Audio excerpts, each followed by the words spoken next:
चलिए आज class start करें। तो लास्ट क्लास में हमने देखा था gravitational field intensity due to ring. तो सेंटर पर और उसके एक्सिस पर क्या फॉर्मूला आया था, ये फॉर्मूला आया था, ये हमें याद रखना है। फिर हमने इसका ग्राफ वगैरह भी बनाए थे कि कहाँ पे मैक्सिमम होता है, कहाँ मिनिमम होता है। तो एक्स बराबर plus minus r by root two पर gravitational field intensity due to ring on the axis maximum होती है। चलिए अब हम पढ़ेंगे gravitational field intensity due to hollow sphere. तो gravitational field intensity due to uniform hollow sphere, इस hollow sphere का मास m है, रेडियस r है, ये एक 3D ऑब्जेक्ट है और मास केवल इसके बाहर बाहर सरफेस पर होता है। ठीक है। अच्छा, इसके लिए अगर हमें सिग्मा फाइंड करना पड़े तो सिग्मा हम कैसे लिख सकते हैं? Mass upon total area. Mass कितना है m और टोटल एरिया, हॉलो स्फीयर में एरिया हम कैसे लिखते हैं? 4πr²। ठीक है। मतलब हमने इसके लिए क्या डिफाइन किया है? सिग्मा मतलब मास केवल सरफेस पर है। अगर अंदर भी मास भरा हुआ होता यानी कि सॉलिड स्फीयर होता तो हम इसमें रो डिफाइन करते हैं, मास अपॉन वॉल्यूम। ठीक है। चलिए, तो अब इसकी ग्रेविटेशनल फील्ड इंटेंसिटी निकालनी है। अब इसकी इंटेंसिटी भी आर पर डिपेंड करती है। तो यहाँ पे हम एक डिस्टेंस ले रहे हैं एक्स। तो हम निकाल रहे हैं यहाँ पे कि gravitational field intensity at distance x. अब एक्स क्या है? X is the distance of the point where we want to calculate gravitational field intensity from center। मतलब x क्या है? सेंटर से उस बिंदु की दूरी जहां पे हम ग्रेविटेशनल फील्ड इंटेंसिटी निकालना चाहते हैं। ओके, तो यहाँ पे मतलब कुछ केस बनते हैं, दो केस बनते हैं यहाँ पे। फर्स्ट केस होता है if x is less then r। इसका मतलब क्या हो गया? x is less then r का मतलब क्या हुआ कि जो पॉइंट है जहां पे हमको ग्रेविटेशनल फील्ड इंटेंसिटी निकालनी है वो इनसाइड द स्फीयर है, स्फीयर के अंदर है। दूसरा पॉइंट x बराबर r मतलब सरफेस पर। और तीसरा point x greater than r मतलब जिस पॉइंट पर हमें ग्रेविटेशनल फील्ड इंटेंसिटी निकालनी है वो आउटसाइड द स्फीयर है। समझ में आ रही है? x का मतलब क्या है? Distance from the centre. x क्या है? Distance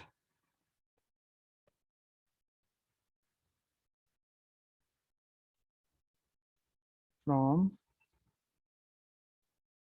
centre, right. तो सबसे पहले हम बात कर लेते हैं जब उस पॉइंट पर ग्रेविटेशनल फील्ड इंटेंसिटी, जब पॉइंट इसके अंदर हो। ठीक, तो इसकी तो बड़ी आसान है, यहाँ पे आती है 0। मतलब अगर आपसे पूछा जाए कि भैया ये क्या है? ये एक हॉलो स्फीयर है, इसके अंदर एक पॉइंट है P जो कि यहाँ से x डिस्टेंस दूरी पर है सेंटर से। यहाँ पर ग्रेविटेशनल फील्ड क्या होगी? तो आप क्या बोलोगे? यहाँ पर ग्रेविटेशनल फील्ड होगी 0। अंदर कोई ग्रेविटेशनल फील्ड इंटेंसिटी नहीं होगी, फील्ड ही नहीं होगी, तो इंटेंसिटी कहाँ से होगी? ठीक है, ओके, ये बात क्लियर है। अब हम बात कर लेते हैं सरफेस पर कितनी होती है। तो सरफेस पर if x is equal to r, मतलब सरफेस की बात करें तो यहाँ पे ग्रेविटेशनल फील्ड इंटेंसिटी होती है g m अपॉन r²। बात समझ में आई? और सरफेस पर जैसे मान लो ये एक हॉलो स्फीयर है, तो इसकी सरफेस पर किसी भी बिंदु पर, जैसे पॉइंट P यहाँ इस बार सरफेस पर है, तो इस सरफेस पर ग्रेविटेशनल फील्ड कितना होगा? ये जो ऊपर दे रखा है जी m अपॉन r²। लेकिन अगर हम बात करें बाहर, तो बाहर ग्रेविटेशनल फील्ड इंटेंसिटी का फॉर्मूला होता है जी m अपॉन x²। मतलब ये मान लो एक हॉलो स्फीयर है, ये सेंटर है और इस बार पॉइंट बाहर है, यहाँ पे इस तरीके से x डिस्टेंस पर है। ठीक, तो यहाँ पे ग्रेविटेशनल फील्ड इंटेंसिटी का फॉर्मूला है जी m अपॉन x²। तो ये आपको याद रखना है कि अगर पॉइंट हॉलो स्फीयर के अंदर है तो वहां पे ग्रेविटेशनल फील्ड आप 0 लिखोगे, सरफेस पर है तो कितने लिखोगे, G M upon capital R square, R मतलब यहाँ रेडियस है। और अगर पॉइंट स्फीयर के बाहर है तो ग्रेविटेशनल फील्ड इंटेंसिटी का फॉर्मूला आएगा G M upon x square, ये आपको याद रखना है। ठीक है, अब इसका ग्राफ बना लेते हैं एक्स के साथ। एक्स के साथ ग्रेविटेशनल फील्ड इंटेंसिटी का ग्राफ। ठीक है, तो देखते हैं कब तक 0 रहेगी, जब तक ये पॉइंट इस स्फीयर के अंदर रहेगा, मतलब रेडियस तक ग्रेविटेशनल फील्ड 0 रहेगी। कैसे बनेगा, ग्राफ बनाते देख लेते हैं। तो सरफेस तक मतलब जब तक x बराबर r है तब तक तो फील्ड क्या रहेगी, 0। इस तरह से रहेगा ग्राफ। और उसके बाद फिर जैसे ही सरफेस पर पहुंचेंगे तो सरफेस पर फील्ड हो जाएगा G M upon capital R का स्क्वायर, और फिर कम होता जाएगा, कम होता जाएगा, कम होता जाएगा, इस तरीके से।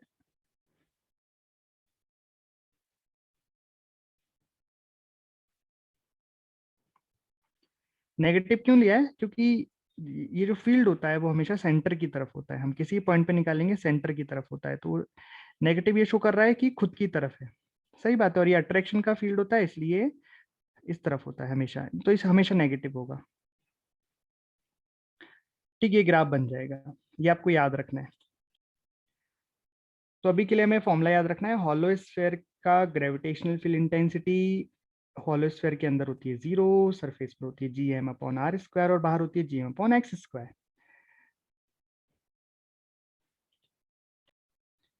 Gravitational field intensity due to uniform solid sphere. तो मान लीजिए ये एक स्फीयर है और ये इस बार सॉलिड है, सॉलिड मतलब ये अंदर से भी भरा हुआ है। इसका मास m है, इसकी रेडियस r है। अच्छा, अगर किसी भी प्लैनेट की बात की जाए या स्टार की बात की जाए या अर्थ की बात की जाए तो ये सभी सॉलिड स्फीयर में आते हैं, तो इनकी ग्रेविटेशनल फील्ड की जब हम बात करेंगे तो सब बात किसकी होंगी, यूनिफॉर्म सॉलिड स्फीयर की बात होगी। मतलब अर्थ है या कोई भी स्टार है या कोई भी प्लैनेट है तो वो यूनिफॉर्म सॉलिड स्फीयर ही तो होता है, राइट। तो यहाँ पे यूनिफॉर्म सॉलिड स्फीयर में जब भी अर्थ की बात की जाए या किसी प्लैनेट की बात की जाए या किसी स्टार की बात की जाए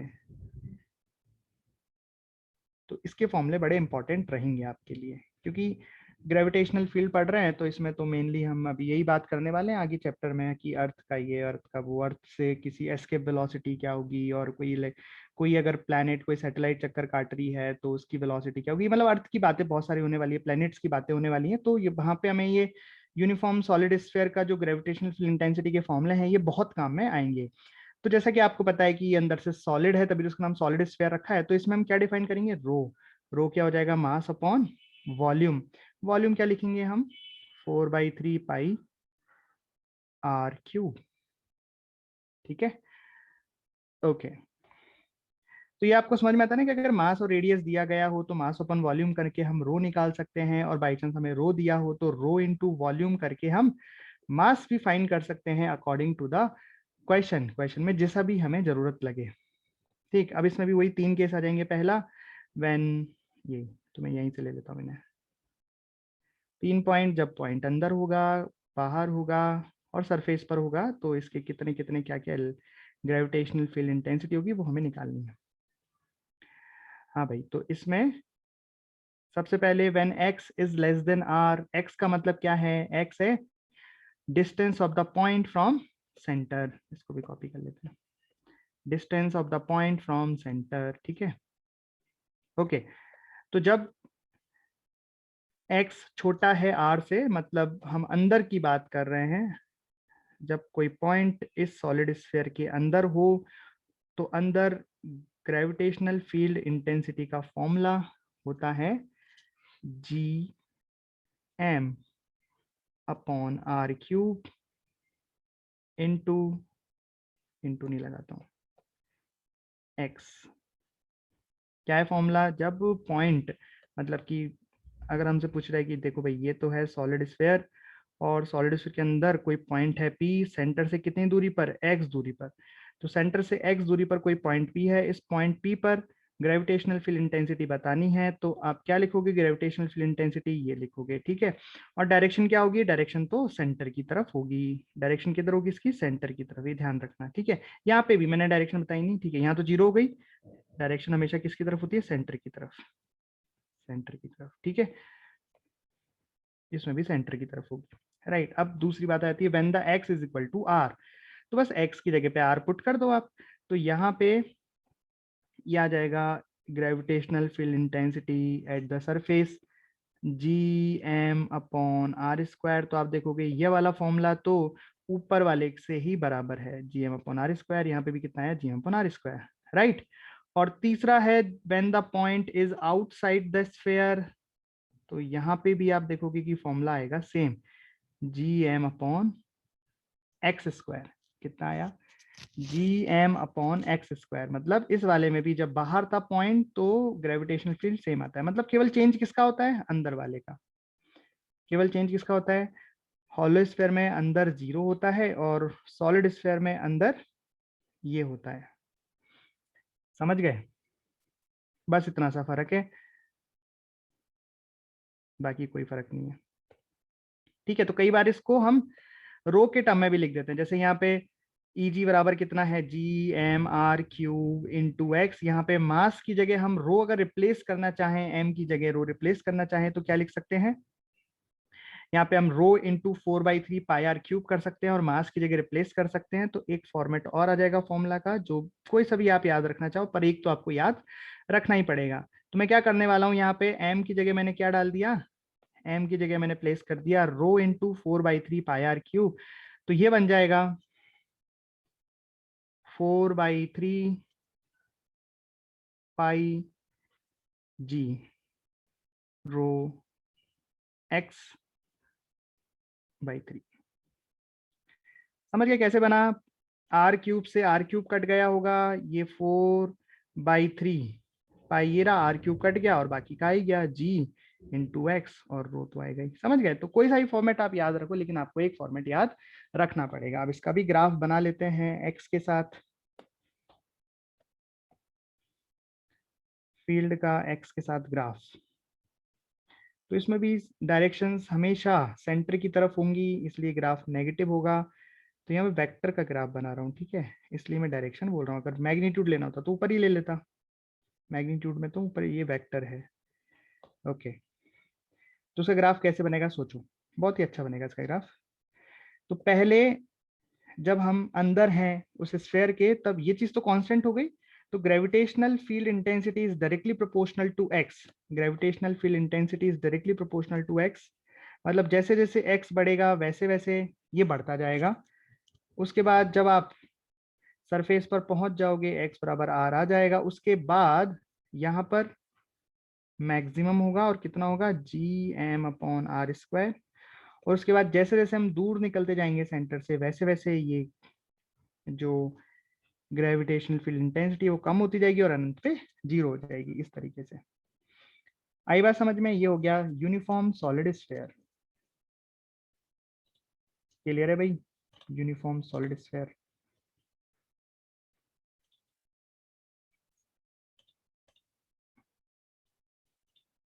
तो इस तरीके से हमने कुछ फील्ड, कुछ शेप, अलग अलग शेप जिनकी फील्ड इंटेंसिटी क्या होगी, कैसे होगी, ये हमने सीखी। हमने किस किस की सीखी, पॉइंट की, रिंग की, hollow sphere and solid sphere. तो ये सभी आपको याद रखनी है, जैसे आपको पढ़ाई गई है, एज इट इज आपको याद होने चाहिए, ठीक है। फील्ड इंटेंसिटी के फॉर्मूले, ग्रेविटेशनल फील्ड इंटेंसिटी के फॉर्मूले ज्यादा नहीं है, देखो कितने से, 3, 4 और 5, बस 5 ही तो है, राइट। चलिए अब चलते हैं हम इस चैप्टर में आगे और पढ़ते हैं ग्रेविटी। ग्रेविटी अब बेसिकली हम जो पढ़ने वाले हैं वो अर्थ बेस पढ़ने वाले हैं, पूरा अर्थ के लिए पढ़ने वाले हैं। अर्थ की ग्रेविटी, अर्थ का ग्रेविटेशन, ये अर्थ से एस्केप वेलोसिटी, मतलब अर्थ से किसी को हमको फेंकना है जो कभी वापस ही ना आए, स्पेस में पहुंच जाए। तो बेसिकली हम पूरा अर्थ पे फोकस करने वाले हैं, और अर्थ पे फोकस करने वाले मतलब सॉलिड स्फीयर की इंटेंसिटी काम में आने वाली है, राइट। तो एक टर्म है ग्रेविटी, बार बार यूज करते हैं हम, अर्थ की ग्रेविटी, इतनी अर्थ की ग्रेविटी। तो बेसिकली ग्रेविटी किससे, क्या है ग्रेविटी का मतलब, ग्रेविटेशनल फोर्स है या ग्रेविटेशनल फील्ड इंटेंसिटी है। तो ग्रेविटी जब अब हम यूज करते हैं तो बेसिकली ग्रेविटी का मतलब होता है gravitational field intensity due to earth. ठीक है, तो gravity is used for gravitational field due to earth. मतलब जब भी हम ग्रेविटी की बात करते हैं तो बेसिकली हम किसकी बात कर रहे होते हैं, ग्रेविटेशनल फील्ड जो अर्थ ने अपने चारों ओर बनाया हुआ है। ठीक है भाई, और अर्थ का मतलब है सॉलिड यूनिफॉर्म स्फीयर। ठीक है, अच्छा ग्रेविटी को हम स्मॉल जी से भी डिनोट करते हैं, याद है स्मॉल जी। बट वो जो हम स्मॉल जी पढ़ते थे 9.8 मीटर पर सेकेंड स्क्वायर, वो किसके लिए पढ़ते थे, अर्थ की सरफेस के लिए। मतलब अगर हम अर्थ की सरफेस पर हैं तब उसकी इंटेंसिटी क्या होगी। तो चलिए फोकस हम अर्थ की इंटेंसिटी पे कर लेते हैं थोड़ा सा। ओके, तो अब बात करते हैं gravitational field intensity due to earth. तो इतना बड़ा बोलने की जगह हम केवल स्मॉल जी भी बोल सकते हैं। बात समझ में आई।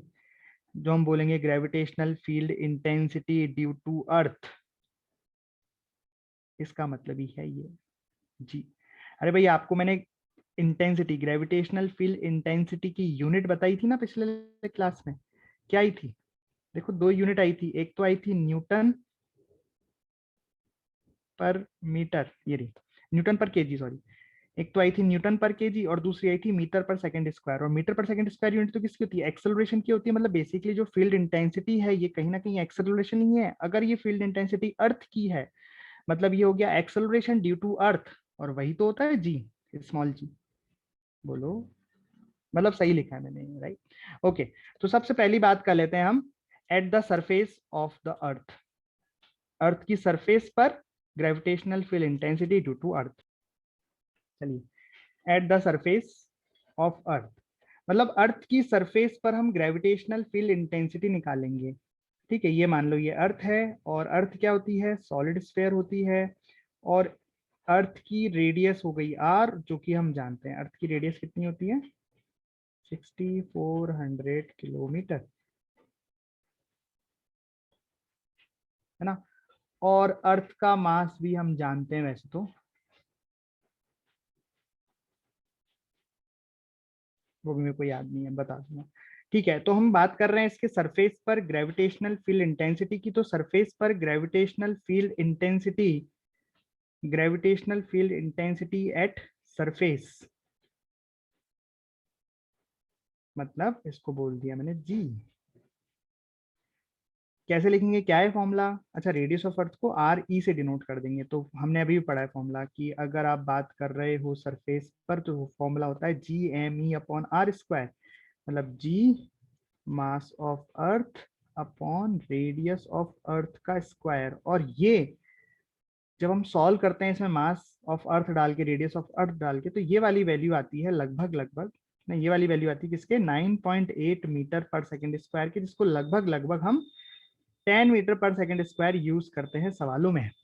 लेकिन अब आपको पता चलेगा, अभी आपको पता चला कि ये वैल्यू तो केवल सरफेस के लिए वैलिड है। मतलब अगर हम सरफेस से ऊपर जाते जाएं तो ऐसा वैलिड नहीं होगा, जी की वैल्यू चेंज हो जाएगी। हम बोलते हैं ना सरफेस से बहुत ऊपर जाते हैं तो जी की वैल्यू चेंज हो जाती है। वो जी क्या है, बेसिकली ग्रेविटेशनल फील्ड इंटेंसिटी है, तो चेंज हो जाती है। और उसका फॉर्मूला क्या होता है चेंज होने का, दिस इज द फॉर्मूला। आप जितना दूर जाओगे सेंटर से, अर्थ के सेंटर से जितना दूर जाओगे, बाहर निकलते जाओगे, जो ये ईजी है मतलब ग्रेविटेशनल फील्ड इंटेंसिटी है वो कम होती जाएगी। देखो ग्राफ भी बनाया हमने, पहले सेंटर से सरफेस तक जाओगे तो बढ़ेगी, सरफेस पर मैक्सिमम होगी। मतलब जो 10 वैल्यू है वो सरफेस की मैक्सिमम है, फिर वो कम होती जाएगी। आई बात समझ में।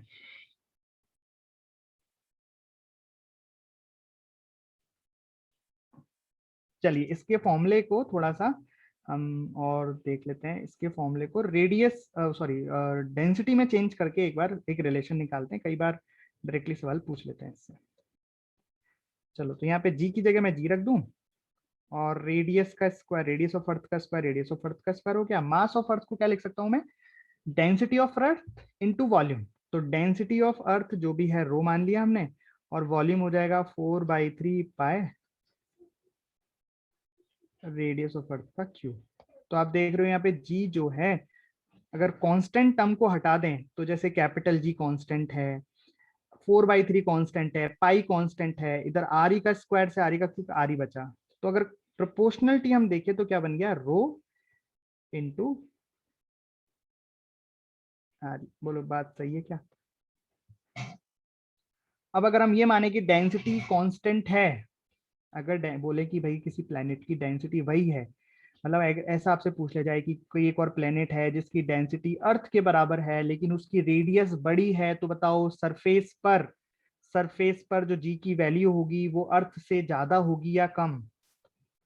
क्वेश्चन समझ में आया क्या पूछा मैंने कि इफ रो इज कांस्टेंट, अगर रो कांस्टेंट है तो मैं कह सकता हूं कि g is directly proportional to radius, right. ये कहाँ की सरफेस के जी की बात हो रही है, ये पूरी क्या है, सरफेस के जी की बात हो रही है। ये सरफेस के जी का ही तो फॉर्मूला है। अरे समझ में आया? कई बार पूछ लेते हैं ऐसे कि एक और प्लेनेट है सोलर सिस्टम में जिसका डेंसिटी सेम है अर्थ से लेकिन उसकी रेडियस ज्यादा है अर्थ से, तो बताओ उसके सरफेस पर जो ग्रेविटेशनल फील्ड इंटेंसिटी होगी, या ऐसे पूछ सकते हैं एक्सेलरेशन ड्यू टू ग्रेविटी होगा, वो अर्थ से ज्यादा होगा या कम होगा? तो आप डायरेक्ट बोल सकते हो कि अगर उसकी रेडियस ज्यादा है तो सरफेस पर जो एक्सेलरेशन ड्यू टू ग्रेविटी आएगी वो अर्थ से ज्यादा आएगी, और अगर रेडियस कम है तो अर्थ से कम आएगी, लेकिन वो अर्थ की डेंसिटी और उसकी डेंसिटी सेम होनी चाहिए। समझ में आई बात आपकी? ऐसे एक छोटा सा रिजल्ट हमने निकाल दिया।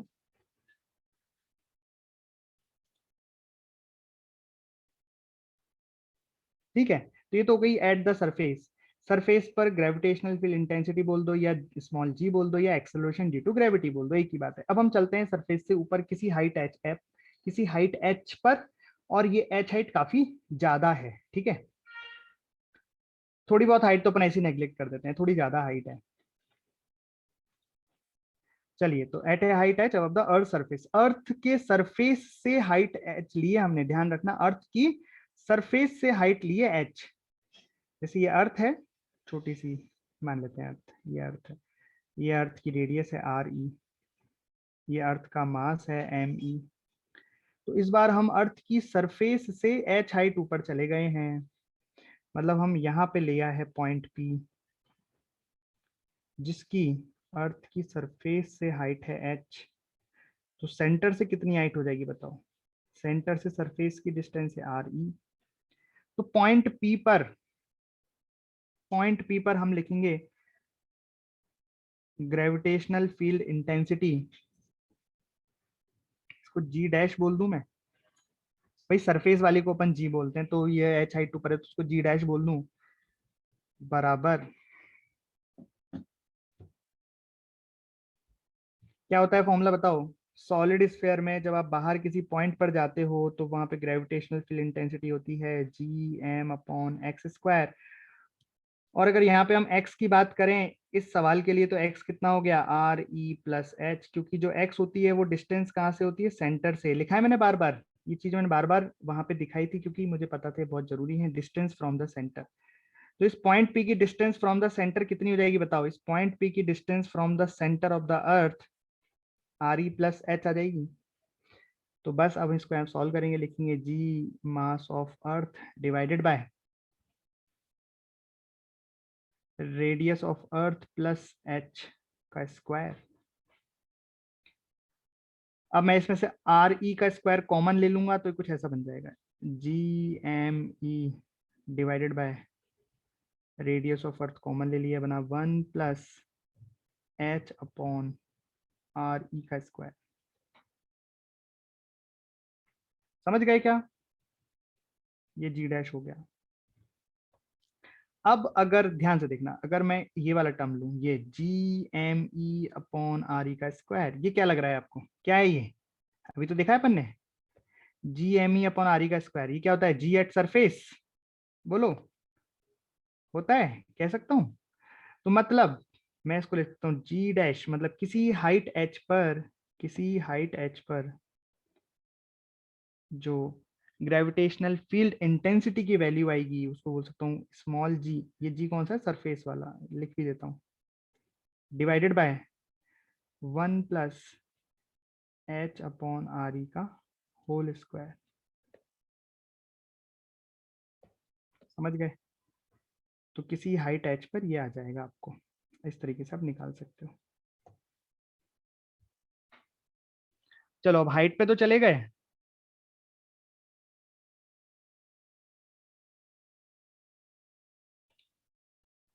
चलो यहां तक पहुंच गए। अभी जाएंगे डेप्थ में, एक चीज और देख लेते हैं।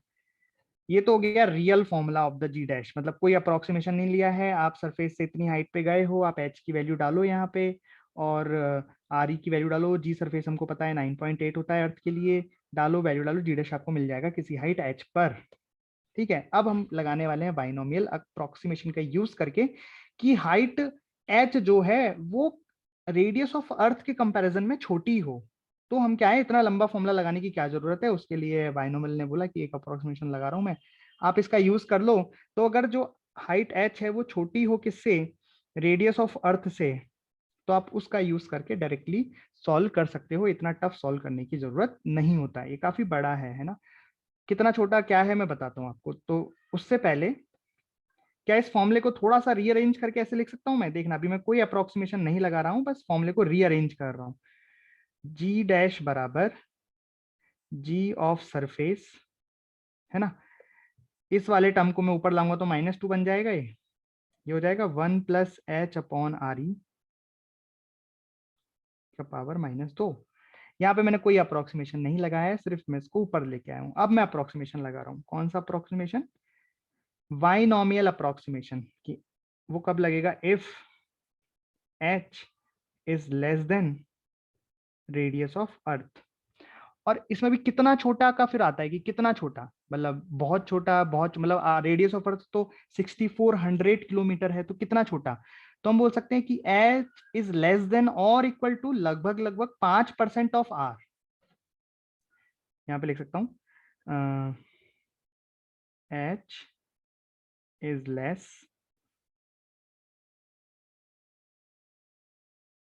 और equal to 5% of R E. अगर ऐसा है तो आप ये फॉर्मूला लगा सकते हो। तो हम इसमें अगर if H is less then R E है, और कितना छोटा, लगभग इतना 5% ऑफ आर ई के बराबर या छोटा है, तो हम इसमें कौन सा अप्रोक्सीमेशन यूज करने वाले हैं, बाइनोमियल अप्रोक्सीमेशन। जानते हो बाइनोमियल अप्रोक्सीमेशन, देखो मैं बताया तो।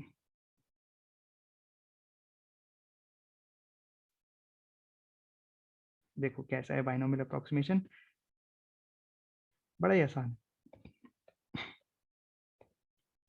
देखो ऐसे है, साइड में देख रहे हैं अपन बाइनोमियल अप्रोक्सीमेशन। जैसे मान लो अगर लिखा हो 1+x⁴n, क्या लिखा हुआ है, 1+x⁴n। तो यहाँ पे अगर x जो है वो छोटा हो 1 से, f(x< 1) से, तो मैं इसको लगभग लगभग ऐसे लिख सकते हैं ना, 1+nx। भैया आपने बाइनोमियल पढ़ लिया क्या, तो इसको एक्सपांड करते हैं तो वो फिर आगे एक्स स्क्वायर ऐसी टर्म बनती जाती है, x² x की वैसे कुछ कुछ टर्म बनती जाती है, तो वो तो इससे भी छोटी होंगी, अपन उनको नेग्लेक्ट ही कर देते, तो अपन बोलते हैं केवल इतना ही बचेगा। मतलब ये बाइनोमियल अप्रोक्सीमेशन है कि अगर x बहुत छोटा छोटा हो x की कंपैरिजन में, तो उस केस में हम 1 की पावर x की पावर n को मतलब आगे ले आते हैं कुल मिला के। तो यहाँ पे भी हम ऐसा ही करेंगे, ये ऊपर जो -2 है इसको हम आगे ले आएंगे, क्योंकि ऐसा बोल रहा है ना कि h बहुत छोटा है आर ई के कंपैरिजन में, तो ये टर्म बहुत छोटी हो जाएगी 1 के कंपैरिजन में, तो -2 आगे आ जाएगा, और आपका जो फॉर्मूला है अब ये बन जाएगा जी डैश बराबर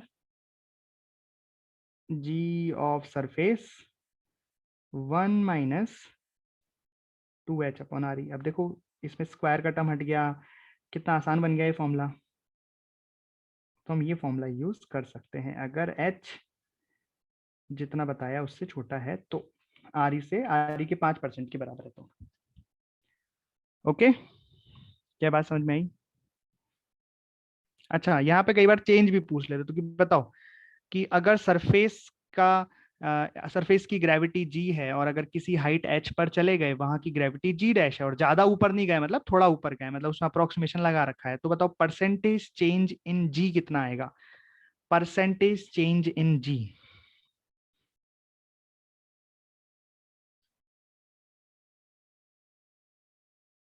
परसेंटेज चेंज, तो ये आपको पता है कहीं पे भी जब परसेंटेज चेंज निकालना होता है तो क्या यूज करते हैं, परसेंटेज चेंज, किसी भी चीज का परसेंटेज चेंज निकालने का फॉर्मूला किसी भी चीज का परसेंटेज चेंज निकालने का फॉर्मूला होता है final minus initial upon initial into 100। किसी में भी आपको परसेंटेज चेंज निकालना है तो फाइनल कितना हो जाएगा इसमें, जी डैश भाई एच हाइट पे गए, इनिशियल कितना था सरफेस का डिवाइडेड बाय सरफेस का इनटू 100। ठीक है, अब जी डैश की वैल्यू डालो, जी डैश कितना हो जाएगा, जी 1 - 2h अपॉन आर ई,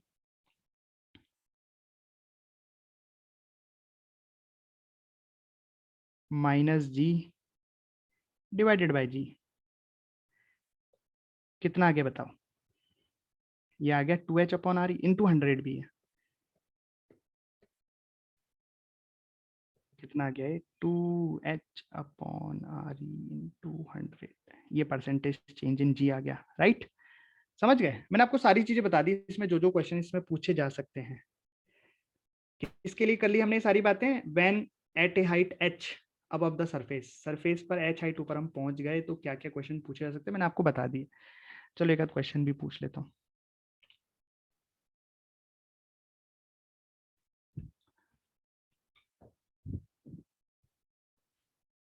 बताओ, बस आपको ये जज करना है कि क्या यहाँ पे हम डायरेक्ट सॉल्व कर सकते हैं क्या, मतलब अप्रोक्सीमेशन के बाद वाला फॉर्मूला लगा सकते हैं क्या।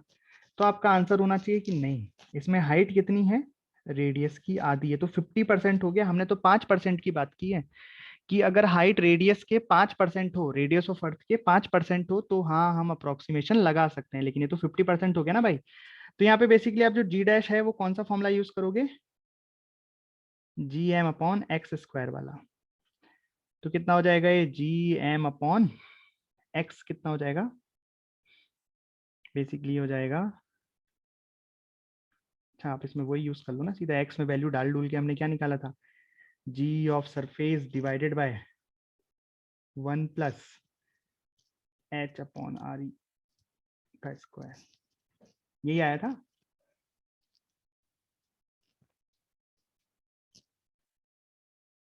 बताओ कितना आ रहा है ये, ऊपर हमने जी बोल दिया इसको, ये हो गया 1 + 3200।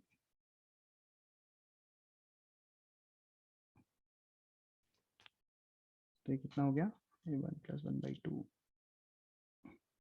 3/2, 4/9। तो आंसर आ गया आपका 4/9 इंटू जी। जी कौन सा, ये सरफेस वाला, राइट। तो क्या लिख सकते हो आंसर आप, 4/9 इंटू 9.8 मीटर पर सेकेंड स्क्वायर, ये आ गया जी डैश। समझ में आया। चलिए आप करके दिखाइए। तो पिछली बार 3200 था, अब सिर्फ 100 किलोमीटर है। तो क्या अब हम अप्रोक्सीमेशन का यूज कर सकते हैं यहाँ पे, हाँ कर सकते हैं, राइट।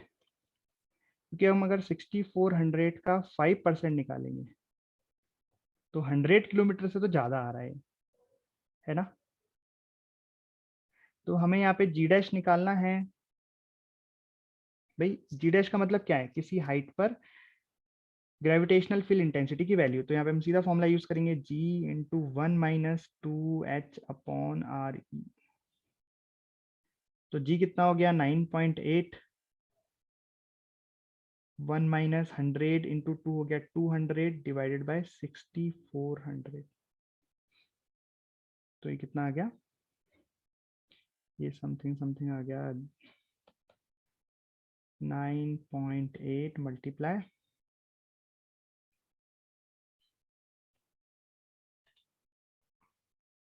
1/32। बताइए समझ में आया आपको, कहाँ पे अप्रोक्सीमेशन यूज कर सकते हैं, कहाँ नहीं कर सकते हैं। जब अप्रोक्सीमेशन यूज नहीं करेंगे तो रियल फॉर्मूला लगाना पड़ेगा, अप्रोक्सीमेशन यूज कर ले तो अप्रोक्सीमेट वाला फॉर्मूला लगा दो। तो ये बात हो गई हाइट की, जब हम सरफेस से एच हाइट ऊपर चले गए। यहाँ तक किसी को कुछ दिक्कत हो तो पूछ लो।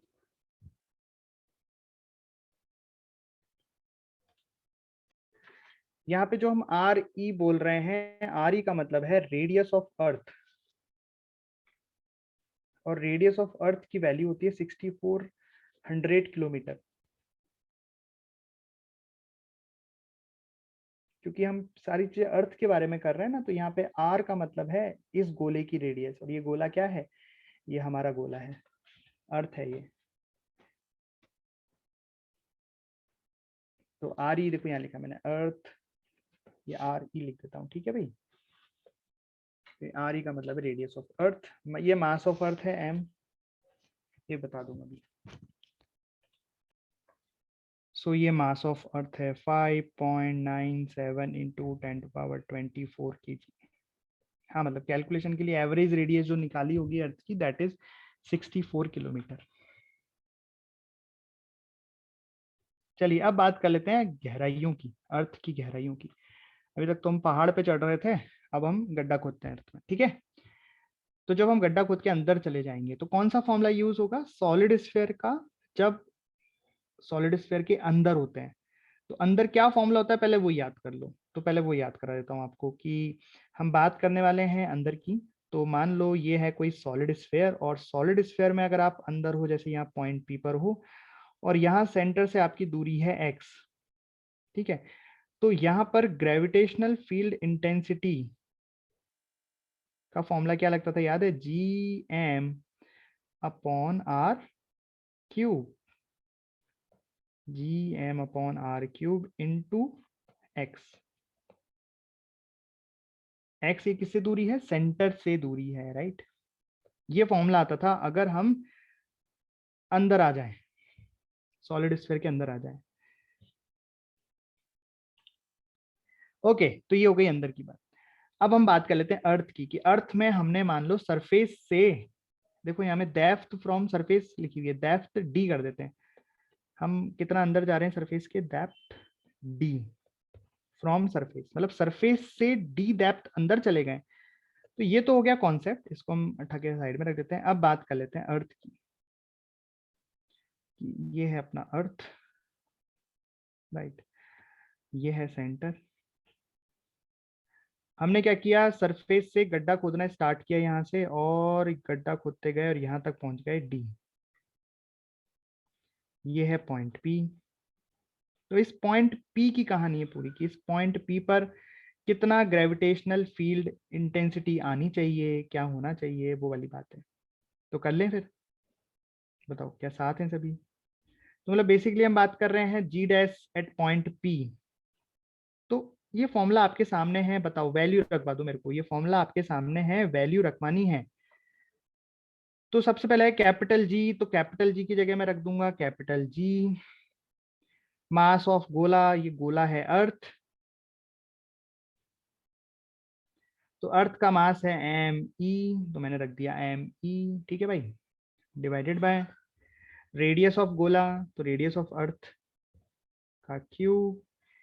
अब यहाँ पे x रखना होता है, x है सेंटर से उस पॉइंट P की दूरी। बताओ यहाँ पे x में कितना रखूं, सेंटर से उस पॉइंट P की दूरी कितनी हो जाएगी, सेंटर से इस पॉइंट P की दूरी हो जाएगी radius of earth minus T. क्या लिखूंगा, radius of earth minus T. सही बात है, बस हो गया काम।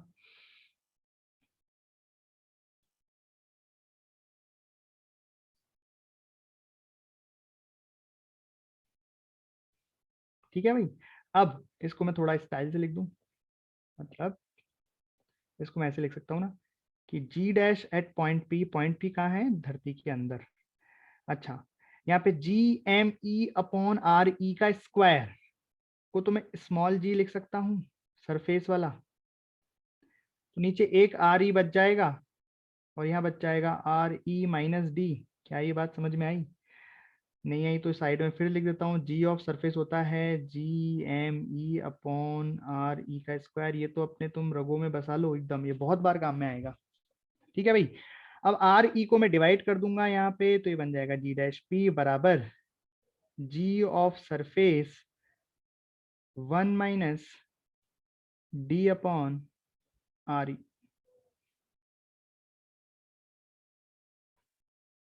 ये हमने अप्रोक्सीमेशन नहीं लिया है, बिना अप्रोक्सीमेशन लिए ही बड़ा शानदार सा आ गया है। अरे समझ में आई बात। जैसे देखो यहाँ पे इतना बढ़िया फॉर्मूला आया था, जब हमने बाइनोमियल अप्रोक्सीमेशन लगा दिया तो फॉर्मूला आया था g of surface 1 - 2h upon R E. मतलब जब हाइट है तो आगे 2 का मल्टीप्लाई हुआ और जितनी हाइट गए वो, लेकिन यहाँ पे जी डैश केवल कब है ये फॉर्मूला, जब अब हाइट बहुत छोटी हो, 5% ही हो रेडियस ऑफ अर्थ के। लेकिन जब हमने ये डेप्थ वाला फॉर्मूला देखा तो अभी तक तो हमने कोई कुछ लगाया नहीं है, लेकिन फिर भी इतना बढ़िया आंसर आया है। तो यहाँ लिख दूं मैं, आपको याद रहेगा, करेक्ट इन ऑल केसेस। यहाँ पे कोई कंडीशन वंडीशन हमने यूज नहीं की है।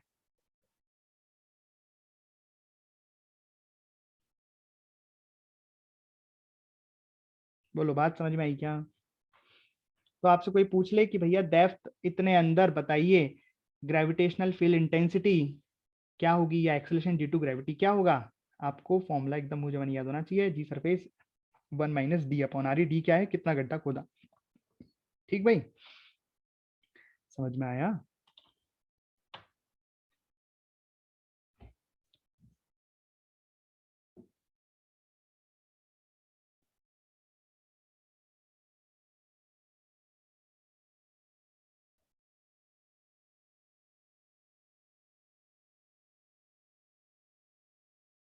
करिए सवाल।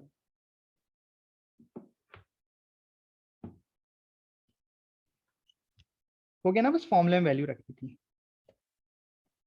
तो ये आ जाएगा g dash is equal to g into 1 - 100 upon R E बराबर जी 1 - 63 आ गया।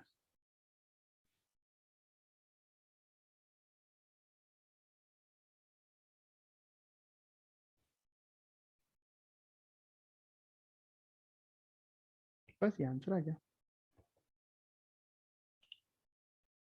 तो देखो भाई, अभी तक हम ये बात तो सीख गए कि ये जो जी होता है, मतलब एक्सेलरेशन ड्यू टू ग्रेविटी बोल लो या ग्रेविटेशनल फील्ड इंटेंसिटी बोल लो, ये वेरी करता है। हम जो अब तक बोलते आए थे कि जी की वैल्यू होती है 9.8 मीटर पर सेकंड स्क्वायर, ये बात तो आज हमें समझ में आ गई कि ये केवल सरफेस पर होती है, जब तक ऑब्जेक्ट सरफेस पर है तब तक। अगर सरफेस से हम ऊपर जा रहे हैं तब भी ये जी चेंज होगा, और सरफेस से नीचे आ रहे हैं तब भी ये जी बदलता है। सरफेस से ऊपर जाते हैं तब भी कम होता है, और सरफेस के नीचे आते हैं तब भी कम होता है। सरफेस पर ही मैक्सिमम होता है एक्सेलरेशन ड्यू टू ग्रेविटी की वैल्यू। अच्छा, ये तो ऊपर जाने और अंदर जाने की वजह से वेरिएशन हो गए, जिनके फॉर्मूले और क्वेश्चन हमने कर लिए। अब एक और वेरिएशन आता है ड्यू टू शेप। जैसा कि हम जानते हैं, हम लेते वैसे अर्थ की शेप को क्या है, स्फेरिकल, गोला लेते हैं, लेकिन अर्थ की शेप ऐसी नहीं होती है रियल में। ये बात तो पता होगी आपको। अर्थ की शेप एग जैसी होती है, अंडे जैसी होती है। तो ये होती है अर्थ की शेप। तो ये हो गया इसका सेंटर। अगर हम तो ये वाली रेडियस और ये वाली, अगर ये गोला होता तो ये तो सेम होनी चाहिए थी, लेकिन ऐसा नहीं होता है। इसको मैं बोल दूं अगर इक्वेटोरियल, आर ई तो पर हमारे रेडियस ऑफ अर्थ को बोला है, और ये हो गई पोलर। देखो ये पोल होता है ना, और ये इक्वेटोरियल होता है। ये इक्वेटोरियल भूमध्य रेखा है ना।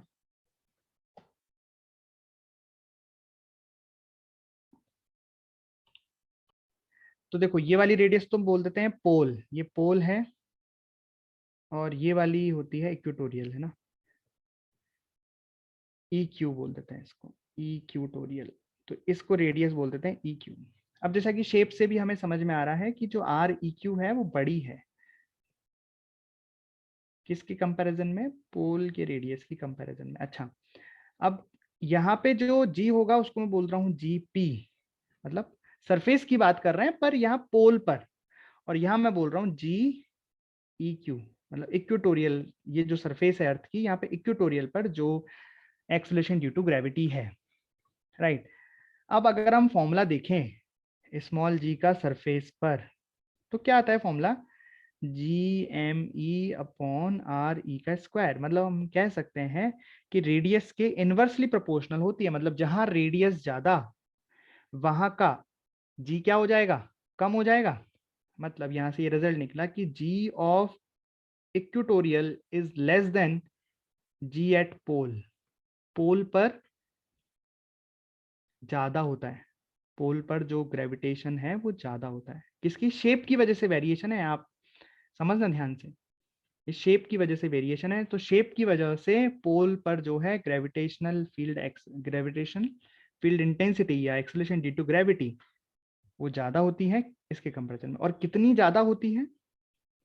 तो ग्रेविटेशन एट पोल माइनस अगर मैं करूँ ग्रेविटेशन एट इक्वेटोरियल, तो ये लगभग होती है 0.02 मीटर पर सेकंड स्क्वायर के आसपास।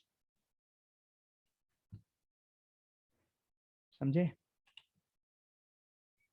और अब बात चली रही है वेरिएशन की, तो एक वेरिएशन और पढ़ लेते हैं। तो ये हम ऑलरेडी पढ़ चुके हैं। वैसे जब सर्कुलर मोशन में पढ़ा था तो हमने देखा था कि variation in normal due to rotation of earth, याद करो, तो उसमें हमने एक जी इफेक्टिव निकाला था, याद है? चलो एक बार और पढ़ा देता हूँ। तो variation in g in due to rotation of earth, तो इसमें हम इसको स्फीयर ही मानते हैं जब हम ये वाली स्टडी करते हैं, ठीक? ओके। तो ये अर्थ है, ये अर्थ का सेंटर है और अर्थ इस तरीके से घूम रही है अपनी एक्सिस के अबाउट, ये मान लेते हैं अर्थ की एक्सिस। तो अर्थ अपनी एक्सिस के अबाउट ओमेगा से रोटेट कर रही है, ठीक है। हम किसी एंगल थीटा पे जाकर, ये एंगल थीटा पे गए, यहां से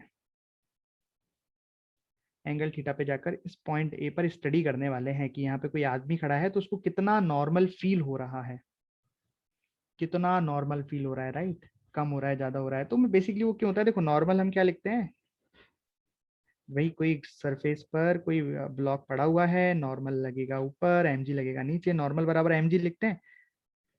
तो हम ये बोल रहे हैं कि इस धरती पर, इस अर्थ पर अलग अलग जगह ये ब्लॉक पड़ा हुआ है, तो हमने अलग अलग जगह नॉर्मल अलग अलग काउंट किया है, अलग अलग देखा है, मशीन में अलग अलग रीडिंग आई है। उसका कारण है variation of g due to earth, मतलब ग्रेविटी का वेरिएशन। एक्सलेशन, मास तो चेंज नहीं हो रहा पर नॉर्मल चेंज हो रहा है, बिकॉज ये स्मॉल जी चेंज हो रहा है, acceleration due to gravity change हो जाती है, वो हम देख रहे हैं। तो हमने मान लिया किसी एंगल थीटा पर, वैसे इसको थीटा नहीं बोलते, लैम्डा से रिप्रेजेंट करते हैं, हमने पहले भी लैम्डा से रिप्रेजेंट किया होगा इस वाले एंगल को, किताबों में भी लैम्डा से रिप्रेजेंटेड है तो लैम्डा से रिप्रेजेंट कर देते हैं। यहाँ पर कोई पार्टिकल है, इस पर लगने वाला नॉर्मल वगैरह वगैरह की हमें चर्चा करनी है, ठीक है। तो कैसे करते हैं, याद करो कि ये जो पार्टिकल है वो इस तरीके से घूम रहा होगा, तो इस पर कई तरह के फोर्सेस लग रहे होंगे। तो एक फोर्स इस तरीके से लग रहा होगा जिसको हम बोलते हैं m omega square r, r का मतलब जिस रेडियस में ये घूम रहा है। उसके अलावा एम जी इसमें इधर लग रहा होगा,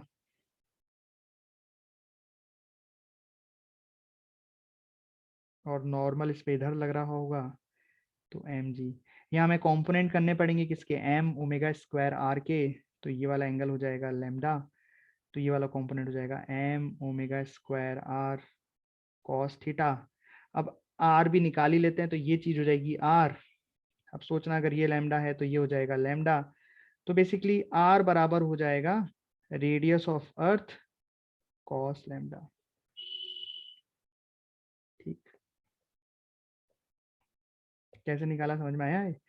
ये आर और ये लैम्डा, तो आर कॉस लैम्डा ही हो गया। अब अगर हम नॉर्मल लिखना चाहें तो नॉर्मल लिख सकते हैं, normal is equal to m g minus m omega square small r कितना है, रेडियस ऑफ अर्थ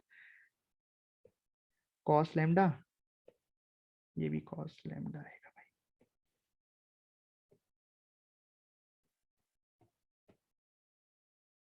ठीक है, हाँ, एम की जगह एम आ गया, ओमेगा स्क्वायर की जगह ओमेगा स्क्वायर, स्मॉल आर की जगह लिखना है आर कॉस लैम्डा, और cos lambda into cos lambda हो गया कॉस स्क्वायर लैम्डा।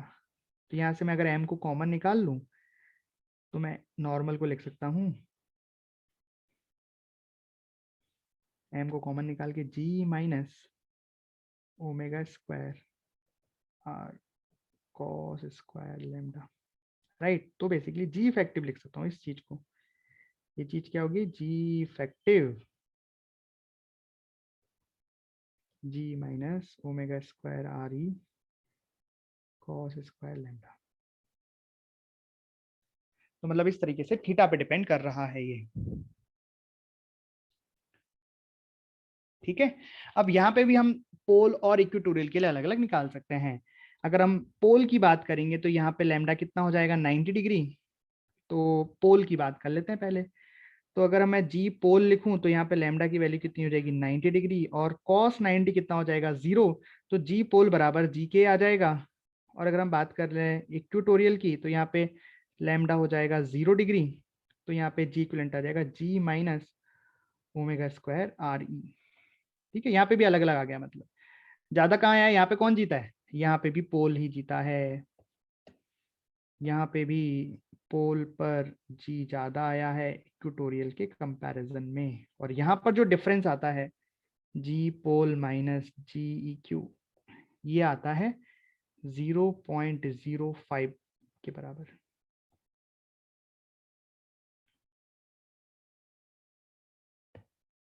आई बात समझ में? सॉरी, ये आता है 0 पॉइंट, टोटल मैंने लिख दिया 0.05, ऊपर कितना आया था, 2 आया था ना, ये आता है 0.03 के बराबर।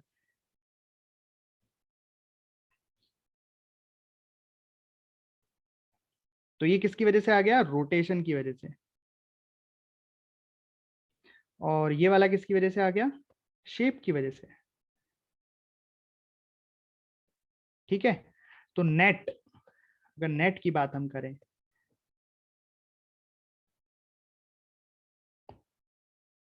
जी पी माइनस जी ट्यूटोरियल, ये कितना हो गया 0.05। ये बस चीजें याद रखने के लिए, टोटल, टोटल में दोनों काउंट कर लिए। ठीक है, चलिए, तो ये आ गया variation due to rotation, variation due to shape, total. अच्छा, दोनों ही केसेस में पर एक बात ध्यान रखना, पोल पर ज्यादा होता है जी, पोल पर जी ज्यादा है, वेरिएशन की वजह से भी और शेप की वजह से भी। तो नेट जो डिफरेंस है वो आ गया 0.05। ओके, तो ये क्वेश्चन है कि find the time period of rotation of earth for which objects at the equator will starts flying of. Flying of मतलब उड़ने लग जाए, मतलब ये पूछ रहा है बेसिकली कि अर्थ कितनी तेज घूमे। जैसे अभी रोटेशन कितना होता है अर्थ का, 24 घंटे में एक चक्कर पूरा करती है, 24 आवर में उसको एक चक्कर पूरा करने में समय लगता है। तो अब पूछा है कि नया टाइम पीरियड कितना हो जाए कि जो इक्वेटर पे जो लोग हैं वो उड़ने लग जाए। उड़ने लग जाए मतलब उनका नॉर्मल वहां पे खत्म हो जाए, नॉर्मल 0 हो जाए उनका। तो कैसे करेंगे, देखो अभी अभी हमने नॉर्मल की कैलकुलेशन की है, दोबारा करने की जरूरत नहीं है। वही मैं डायग्राम बनाऊंगा, इक्वेटर पे कोई लोग हैं तो यहाँ पे मैं एफबीडी बनाऊंगा कि एम जी लगेगा इधर, बाहर लगेगा एम ओमेगा स्क्वायर आर, क्योंकि यहाँ तो रेडियस पूरी हो जाएगी ना, रेडियस ऑफ अर्थ, और नॉर्मल लगेगा। तो मतलब बेसिकली जो नॉर्मल की इक्वेशन आई थी, ये वाली आई थी, इसको मैं यूज कर लूँ, ये वाली जो नॉर्मल की इक्वेशन इसको यूज कर लूँ लैम्डा के टर्म में। ये वाली नॉर्मल की इक्वेशन आई थी कि अर्थ पर, अर्थ की रोटेशन की वजह से जो नॉर्मल होता है वो ये होता है।